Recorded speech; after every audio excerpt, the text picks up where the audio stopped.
The next thing we'll look at is the piping operator, all this straight line. So what piping operator does is that it takes the standard output from the first command and then it redirects it to the standard input of the second command.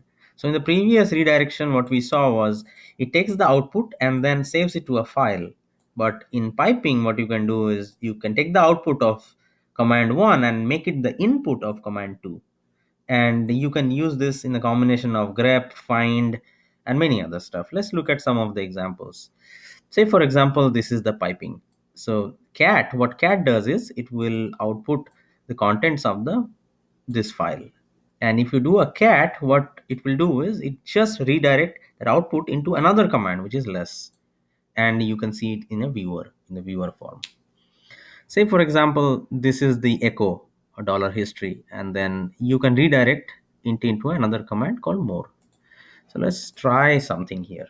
So I will clean up the screen. So if I do a history command, what it does, it will show me all the 1000 or 2000 history, so 1600 entries in this, in the history. And that's a lot of entry, and I did not even have a chance to look through all of them because I have to scroll up and down. So what I can do is, instead of doing all that, I will do a history. So this is the standard output. So whatever was it was spitting out, and instead of having that output displayed on my standard output, I'll pipe it through a more command or a less command, whatever fits you. So what it will do is it will take the output and it will allow me to view that output because I'm inputting it into the less in a scrollable format. So if I do a history.less and enter, so now you see I have opened that output of that history in the less, using the less command, and now I can scroll up and down and look through the entire content unless I reach the end. So once I have reached the end, it will show it is the end, but I can scroll up and down through all of this. So the piping can be used in a very many different ways.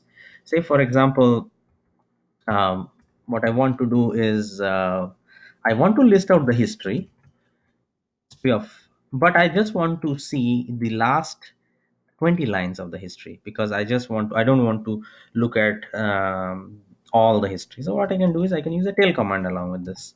So what I'm doing is I'm redirecting the output and piping it through a tail, and I will do -20. So what it will do is it will take the history output and only show the last 20 lines of that output. So you see the last 20 lines was, the, whatever you want to see. In the same way, you can do it with the head and it will only show the first 20 lines of the output. So what it showed is the first 20 lines. So this is kind of like taking the input of one command and then piping it through another command. So that is called a pipe.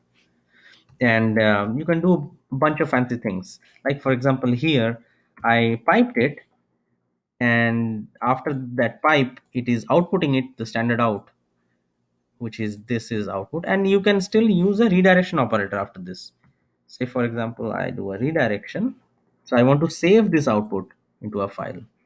So my history.txt, what it did was it took the history and it only outputted the first 20 lines, and then I saved it in my history. So now if I do a more of my history, you see it has saved it into a file. So redirection and piping can be very useful depending on what you are dealing with. And if you have large files, if you want to only see a small part of the file and then play with it, then these commands come in handy. We'll move on to the next section, which is the environment variables. I have covered bunch this in bits and pieces before, that there are a bunch of system variables that you can use. A variable will always start with a $sign, and there will be no space, and usually it will have everything in bold.